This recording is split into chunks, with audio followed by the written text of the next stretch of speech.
അമ്മേ പരിശുദ്ധ അമ്മേ ദൈവമാതാവേ, കൃപാസനത്തിലൂടെ ഞങ്ങൾക്കും ഞങ്ങളുടെ ദേശത്തിനും അമ്മ മാധ്യസ്ഥം തേടിത്തന്ന എല്ലാ അനുഗ്രഹങ്ങൾക്കും കൃപകൾക്കും ഞങ്ങളിപ്പോൾ ഹൃദയം നിറഞ്ഞ നന്ദി പറയുന്നു.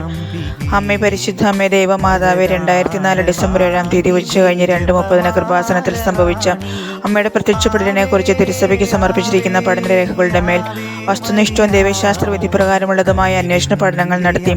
ആ പ്രത്യക്ഷപ്പെടലിലൂടെ പ്രകടമായ ദൈവമാതാവിന്റെ പ്രത്യേക കരുതലും സംരക്ഷണവും വെളിപ്പെടുത്തുന്ന പീഡിതരുടെ ആശ്വാസവും പ്രവാചകരുടെ രാജ്ഞിയും വാഗ്ദാനത്തിന്റെ പേടകവും പ്രപഞ്ച പ്രകൃതിയുടെ മാതാവുമായി പരിശുദ്ധ അമ്മയുടെ ഭക്തി തിരുസഭയിൽ കൂടുതൽ പ്രചരിച്ച ജീവിതത്തിന്റെ ദുരിതാവസ്ഥകളിൽ അകപ്പെട്ടു കഴിയുന്ന അനേകായിരം മക്കൾക്ക് ദൈവത്തിന്റെ സാന്നിധ്യവും സന്ധിപ്പും കൂടുതൽ അനുഭവിക്കുക വഴി ആത്മീയ വിശുദ്ധിയും ദൈവശക്തിയും കൈവരിക്കുവാൻ ഞങ്ങളുടെ കുടുംബങ്ങളെ ഇടയാക്കണമേ. അമ്മേ പരിശുദ്ധ അമ്മേ, ഭൂസ്വർലോകങ്ങളുടെ രാജ്ഞിയായ അങ്ങയ്ക്ക് ഭൗമ സംരക്ഷണത്തിനായി പ്രപഞ്ച പ്രകൃതിയെ തന്നെ തിരുസഭ പ്രതിഷ്ഠിക്കുവാൻ ഈ പ്രത്യക്ഷീകരണം വഴി ഇടയാക്കണമേ. പരിശുദ്ധ അമ്മേ, ജപമാല മാതാവേ, സകല കൃപാസനം പ്രാർത്ഥനകളോടും ചേർത്ത് ഞങ്ങളിപ്പോൾ പ്രാർത്ഥിക്കുന്ന ഈ കുടുംബത്തിന്റെ പ്രത്യേക നിയോഗം അമ്മയുടെ പ്രത്യക്ഷീകരണത്തിന് അനുഗ്രഹവേളയിൽ ഞങ്ങൾക്ക് സാധിച്ചു തരുവാൻ കനിയണമേ. ആമീൻ.